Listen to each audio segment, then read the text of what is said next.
Arata is a 16-year-old boy, the eldest child and heir to the wealthy Shiunji family. He lives with his 5 beautiful sisters and spends most of his time surrounded by girls. Even though that might seem like a dream, Arata doesn't have a girlfriend. He wonders how to find one, but his quiet and passive personality doesn't help at all. He believes in fate, but sometimes he doubts it will ever bring him someone special. One day, out of the blue, Arata asks his 15-year-old younger brother, Shin, how someone gets a girlfriend. Shin, more focused on his phone, says he just went with the flow. That answer isn't enough for Arata, who asks where this mysterious flow even is. Shin understands that his older brother feels a lot of pressure being the heir, but thinks he's a bit too serious about everything. Shin remembers that Arata once liked a girl, but Arata insists he only said she was pretty. So Shin tells him to stop being such a coward. He says that, as the future head of the powerful Shiunji family, Arata could probably choose any girl he wanted. Arata says he doesn't fully believe fate will hand him someone, but it's hard to believe fate doesn't exist either. Just then, the sisters walk in. Buka, also 16, says that kind of talk isn't good for the family's image.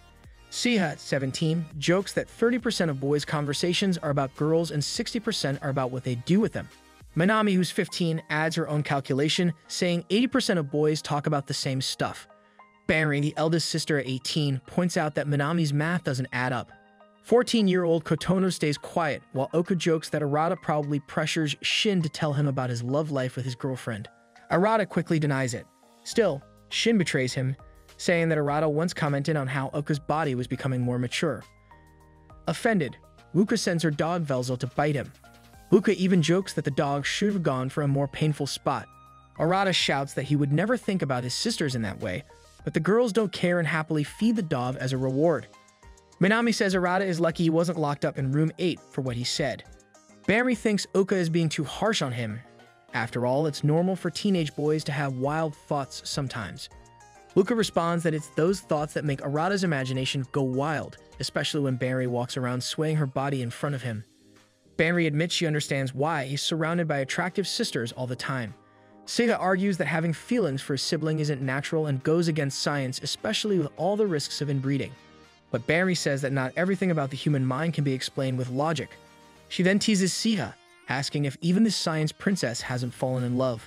When Siha says she hasn't, Banri laughs and points out the blush on her face, calling her and the third sister babies. Even with all the chaos, Manami says Shin is actually a cool guy. Shin thanks her, but suddenly gets punched in the stomach by the same sister. Shocked, he asks why, and Manami says it's because she had just been playing a fighting game and her body reacted on its own.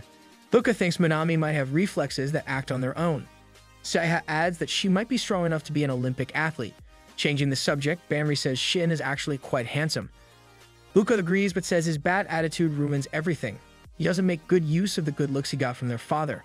Then Luka asks if the boys are free on Saturday for Kotono's birthday dinner.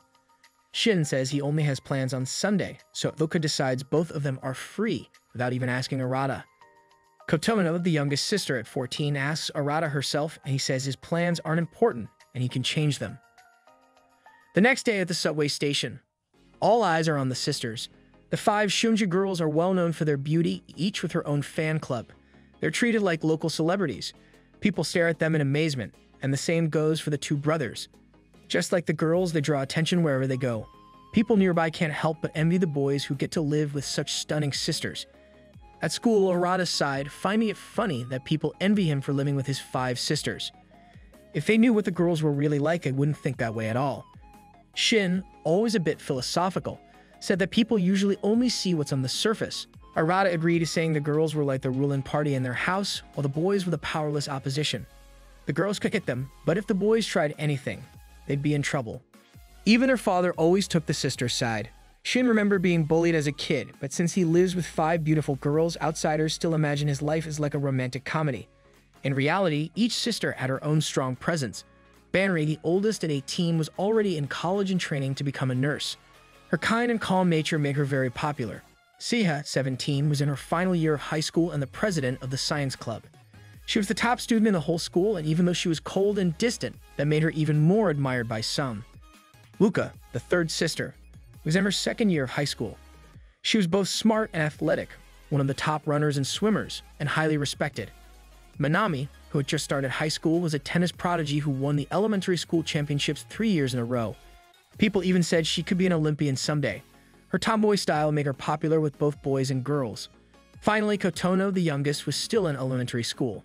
Her gentle and innocent personality made everyone around her want to protect her. She had many devoted fans and was considered the sweetheart of the family. After hearing this whole summary, Arata reminded Shin that he only saw the girls as family, nothing more. But Shin asked about Kotono, which caught Arata off guard. Arata said again that they were siblings, and even if she once said she liked him, it didn't change that fact. Then through a nearby window, he spotted the girl he actually had feelings for. Shin pointed out that people might envy Arata's life, but they didn't understand how his past made him passive when it came to girls. That night back at home, Arata looked up the profile of the girl he liked, Yokoyama. He thought about sending her a message but hesitated, feeling like he needed a good reason to do it. He remembered Shin calling him too passive, so he shook his head, trying to snap out of it. Just then, Uka knocked on his door. Since they were both 16 and in the same grade, she wanted to borrow his notebook to check some notes. She noticed how neatly he organized his schoolwork and commented that having a twin was useful sometimes. But Arata couldn't help noticing how light her outfit was and asked about it. Uka was annoyed. She didn't think she'd have to worry about that inside the house, especially since they used to bathe together when they were little. Uka then brought up the rumor that Arata liked someone and wanted to know who it was. Shin had only told her part of the story. She insisted that, as twins, they should share everything. But Arata reminded her they were fraternal twins, not the same as identical ones, which made her even more annoyed. Finally, he admitted he thought Yokoyama was attractive. Uka got excited and said she and Oka were on the same committee at school. She could introduce them. She grabbed her phone, ready to help, but Arata asked her to slow down. He didn't want her interfering too much. Uka insisted it was her duty to help, especially since he was the future head of the family. But Arata said he wanted to handle things on his own. Frustrated, Uka shut the notebook, stormed out, and slammed the door. Before leaving, she said he'd never find a decent bride that way. That evening, Kotono was alone in her room, staring at a photo of all the siblings together. Her eyes filled with tears as she focused on her older brother, Arata. The next day, Arata was already fed up with school. On his way home, he wondered about his life if he weren't part of the Shiunji family. As he walked, he saw Yokoyama talking to another guy. They had planned to meet there, but it didn't bother him after all. Fate had already decided everything for him. Fate decided his number of sisters, the wife he would marry, and everything else about his life. Nothing could change it. That evening, Arata was preparing for dinner. It was almost 7 p.m., and he could hear his sister Uka descending the stairs wearing a beautiful dress. Arata thought about how fate determined everything in his life, from who he would meet to the life he would lead from beginning to end. As he was reflecting, a loud argument between Oka and Minami interrupted his thoughts. Uka was angry because Minami lost one of the AirPods she had borrowed. Minami raised her voice, reminding Oka that she had also lost their mother's brooch earlier that day. Shin tried to calm things down, but only got worse. Both sisters claimed they didn't want to be sisters anymore. Arata raised his voice to stop the argument, reminding them they were all family. Uka didn't want to listen, but Seiha asked everyone to hold off as their father was coming home. Soon their father arrived and sat down at the table. Uka raised a toast to celebrate Kotono's birthday, but their father interrupted. He said he had something important to tell them, something he had planned to say when Kotono turned 15.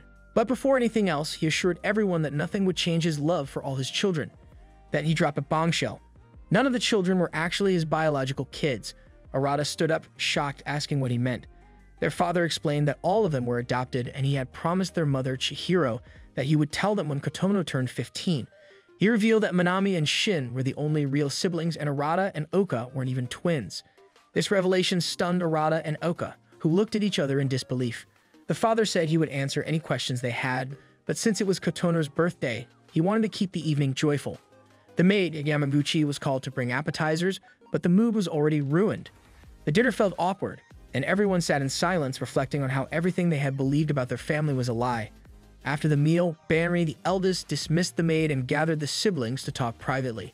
Everyone sat down with some tea, but no one could really eat. Minami was the only one who ate, as food was the one thing that made sense to her. Banri said that even though they weren't biologically related, they would always be siblings to her. She assured them that their bond was more than just blood. Everyone agreed, but Kotono looked sad, though she tried to hide it. Later that night, Arata lay in bed, still shocked by the news. But Banri's words helped him feel better. What mattered most was that they had always been together. As he reflected on this, he couldn't help but think about Yokoyama with that boy. He decided to take a shower to clear his mind. In the bathroom, he noticed a bra in the laundry basket and realized why people might think their home was like a romantic comedy. Despite everything, he believed their father had kept the truth hidden until they were mature enough to handle it. And even though nothing would change the facts, his life would continue the same, surrounded by his beautiful sisters. As he finished his shower, Arata was startled to see Kotono already in the bathtub. She had seen more than she should have. Embarrassed, Arata rushed to his room, but Kotono asked him to scrub her back like they used to when they were younger.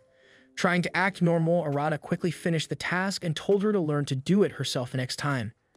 Meanwhile, Shin found Oka and asked how Arata was handling everything.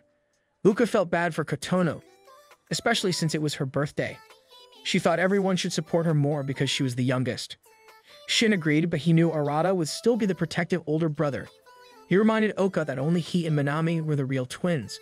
The news of their adoption was bound to change how people saw the Shiunji family. And with a new revelation, it seemed that now the family might even be able to marry among themselves. That marks the end of today's anime recap. If you enjoyed the video and want more of it, please support the channel by leaving a like and subscribe. Let's help us reach a current goal of 10K subscribers.